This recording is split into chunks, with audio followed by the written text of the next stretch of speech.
अपना अपना राइट है। हम राष्ट्रीय जनसमना पार्टी के राष्ट्रीय उपाध्यक्ष हैं, महेश साहनी मुजफ्फरपुर से हैं। और अभी हमने चिराग पासवान जी जो लोजपा के महामहिम है, उनसे हम लोगों की जो है शुभकामना मुलाकात हुई है। देखिए, हम पार्टी पर नहीं पूछ रहे हैं, हम पूछ रहे हैं कि बिहार का माहौल क्या है 2019 में। नीतीश कुमार, मछुआरा समाज को नहीं लिया जाता है बिहार में, तो बीजेपी के लिए तो मुश्किल है।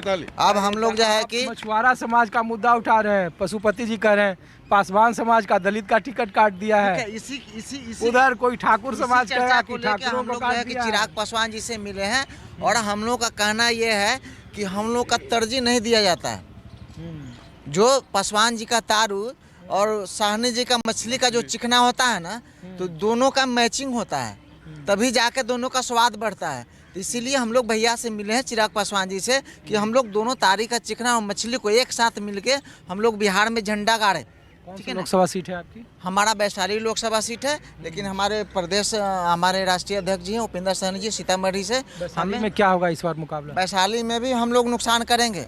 जब तक गठबंधन वहाँ आरजेडी और जो 7 दलों का गठबंधन तो 6 ही रह गया जेडीयू के अलग हटने के बाद, तो कुछ है माहौल या एक तरफा? हम लोगों का काम है, हम लोग बीजेपी से भी मिल चुके हैं। हम लोग को अगर कहीं से रास्ता नहीं दिया जाता है, हम लोग को कहीं सम्मान नहीं दिया जाता है, तो हम लोग सीधे हराने का काम करेंगे। या जीते कोई उससे मतलब नहीं है, हम अपना वहाँ जो है कि झंडा गाड़ेंगे। इसको हराएंगे, महागठबंधन को हराएंगे। अगर ये लोग बीजेपी को हराएंगे हम लोग। बीजेपी ना हम लोग को ठोकर देने का काम कर रही है, हम लोग को मान सम्मान नहीं दे रही है। राज्यपाल और देश बचाओ, और जितना भ्रष्टाचारी है भाजपा में। कितना दल है बॉस? बहुत दल है, बहुत दल है, उससे मतलब नहीं। हम अपना दल का झंडा गाड़ेंगे, हम बीजेपी को हराने का काम करेंगे बिहार में। ठीक है, अच्छा। आप लोग कहाँ से हैं सर? अच्छा, लोकल हैं। तो कौन से इलाके में रहते हैं आप? हम रहते हैं जी विकासपुरी में। विकासपुरी। इस बार क्या माहौल है दिल्ली का? दिल्ली का माहौल बराबर ही आएंगी सीटें। बराबर? या 4, 1 की 3 हो जाएंगी, 1 की 4 हो जाएंगी। अच्छा, एक तरफा नहीं है, 7-0 नहीं है? नहीं जी नहीं, 7-0 नहीं होती जी। हाँ? अभी बहुत सारी बातें खुलने वाली है, थोड़े दिनों में देखते चले जाओ, बहुत बातें खुलेंगी अभी। तो देखो जितना अभी मोदी जी का बॉन्ड का जब तक पूरा दिल्ली में ना, दिल्ली का थोड़ा लोग समझते हैं इन चीज़ों को। बाहर के लोग नहीं समझते हैं। ये इलेक्ट्रॉन बॉन्ड का जैसे जैसे खुलेगा लोगों के दिमाग में आएगा, ये भी हेरा फेरी का, तो फिर उस हिसाब से सीटों का चलेगा। अच्छा, इलेक्ट्रोल बॉन्ड समस्या है, मतलब मुद्दा है। दिल्ली में बनेगा, बाहर बने ना बने, दिल्ली में जरूर बनेगा। दिल्ली के लोग समझते भी हैं, सोचते भी हैं कि ये चीज़ हुई तो गलत ही है ना, थोड़ा सा फर्क आएगा। पैसे सांसद कौन थे अभी? हंसराज हंस था जी वहाँ पहले, अब चेंज। वहाँ तो टिकट काट दिया बिल्कुल। बीजेपी ने कहा कार्यकर्ता को दिए, आम कार्यकर्ता को।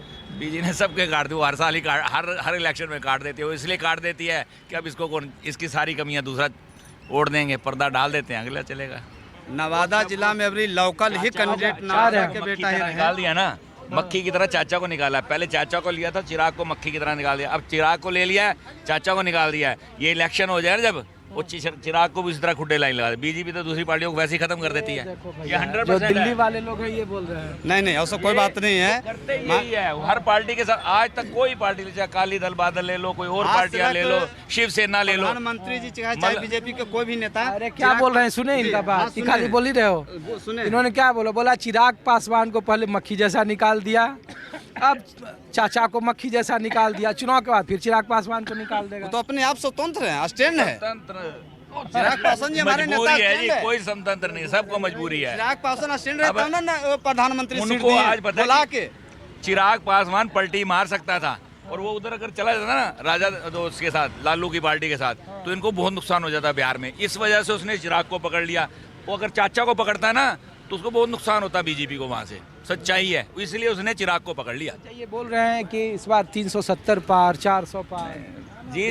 सरकार भले बीजेपी की बन जाए, 370-400 वाला कोई हिसाब नहीं है। सरकार तो बन जाएगी, सरकार वाली कोई बात नहीं है, क्योंकि माहौल ही ऐसा है। क्योंकि टीवी चैनल या कोई भी चीज़ है, सब वही दिखाते हैं। मतलब हम तो आम लोगों के बीच में, आप आते हैं, राजीव रंजन जी भी आते हैं, वो आम पब्लिक में ही घूमते हैं, नेता के पास नहीं जा रहे, हम पब्लिक के पास। मैं भी वही बताना चाहता हूँ कि वो जो है ना, इनका जो सिस्टम है ना, मतलब अब क्या मैं किस तरह बोल रहा था, बात दूसरी तरफ चली गई। तो मतलब सिर्फ चैनलों में चल ही यही रहा है। 400 पार का तो नारा चैनल वाले खुद ही चला रहे हैं, सारे चैनल वाले चला रहे हैं। कि बॉन्ड का खबर नहीं दिखाता है लोग। नहीं दिखा। अभी तो इतनी यूट्यूब वाले दिखा देंगे या दूसरे दिखा देंगे, उनको कोई मानता नहीं। यूट्यूब में आधी चीज़ें झूठी होती हैं, सीधी सी बात है, इसलिए लोग उसको वो देखते नहीं हैं। हालांकि आधी चीज़ें सच्ची भी आती हैं। हाँ, तो ये बिहार के हैं। आप कहाँ से? मैं भी बिहार से हूँ। मेरा नाम मुंचुन साहनी है। आप भी टिकट मांगने आए हैं? टिकट मांगने नहीं, हम लोग अरे तो साहनी के कितना नेता है? 3 नेता तो वही मिले। हमारे नेता पार्टी के नहीं पदाधिकारी है, हैं, हम पदाधिकारी हैं, राष्ट्रीय सचिव हैं। अभी बीजेपी को हराने वालों में से हैं कि नहीं, हम बीजेपी से प्रयास किए थे हम लोग कि भाई हम लोगों का कुछ कल्याण करें मलाह के लोगों का, लेकिन कुछ असमर्थ रहे हम लोग, नहीं हुआ कुछ। लेकिन छोटी छोटी पार्टियों को उनको ध्यान रखना चाहिए और उनको भी सम्मान देना चाहिए। कुछ और लोगों से हम लोग मिल लेते हैं। क्या सर, कहाँ से हैं आप? बिहार से हैं कि दिल्ली से हैं कि नोएडा के हैं? मैं मुजफ्फरपुर से हूँ। मुजफ्फरपुर। क्या माहौल है मुजफ्फरपुर का? क्या मुजफ्फरपुर का देखे बहुत सारा सहनी आगे कह रहा था कि हमको टिकट नहीं देगा तो चुनाव हरा देंगे बीजेपी को। बीजेपी को? हाँ। नहीं, बीजेपी को तो 400 पार है। 4 जून 400 पार। बाकी जिसको जिताना हो जिता है, जिसको हराना हो हरा है। ये सिर्फ जो पॉलिटिकल लोग होंगे ना यही बात करेंगे। जो आम जनता है उसे एक ही आदमी चाहिए देश के विकास के लिए, जिसका नाम है नरेंद्र मोदी। नरेंद्र मोदी मतलब विकास, बाकी सब नाश। अच्छा, तो ये बगल में दिल्ली वाले बोल रहे थे कि जितना इलेक्टोरल बॉन्ड है कोई दिखाता नहीं है, हम टीवी वाले 400 पार दिखा रहे हैं, जनता 400 पार नहीं मान रही है। जितने लोग हैं उसमें से आधा से ज़्यादा लोगों को सिर्फ ये जो मीडिया दिखाती है ना उतनी ही नॉलेज है। बाकी इनको असल में पता ही नहीं कि क्या है और क्या नहीं है। ये सिर्फ जो शोर सुन के जो बातें करने बिहार वाले। में कितनी सीट? 40 में? 40 में 40 तो होनी चाहिए। 40 में 40? 40 तो होनी चाहिए। मतलब 39 का रिकॉर्ड इस बार टूटेगा। हाँ बिल्कुल, रिकॉर्ड तोड़ने के लिए तो लड़ाई हो रही है। बहुत बढ़िया। अभी बिहार से भैया? नहीं, मैं गाजियाबाद से। अरे गाजियाबाद से, उत्तर प्रदेश के हैं? उत्तर प्रदेश से। तो क्या माहौल है इस बार देश का? वही है बीजेपी का। बीजेपी का ही है।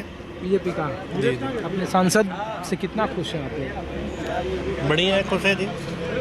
ठीक ठाक काम बढ़िया हो रहा है गाजियाबाद में। उत्तर प्रदेश में मुकाबला है विपक्ष का? नहीं है 80 कोई में, मुकाबला 80 में कितनी सीटें हैं इस बार? 80 में 80। 80 में 80? हाँ जी। तब तो आप लोग, आप कहाँ से भाई साहब? मैं तो उत्तराखंड। उत्तराखंड से हैं? हम लोग नहीं लीजिए। हाँ, अरे यार कहाँ तुमको हम कह रहे हैं कि क्या माहौल है उत्तराखंड का? बहुत बढ़िया है। 5 की 5 है या 4 की 4? 5 की 5 है। 5 की 5? बिल्कुल। तो माहौल देख रहे हैं आप।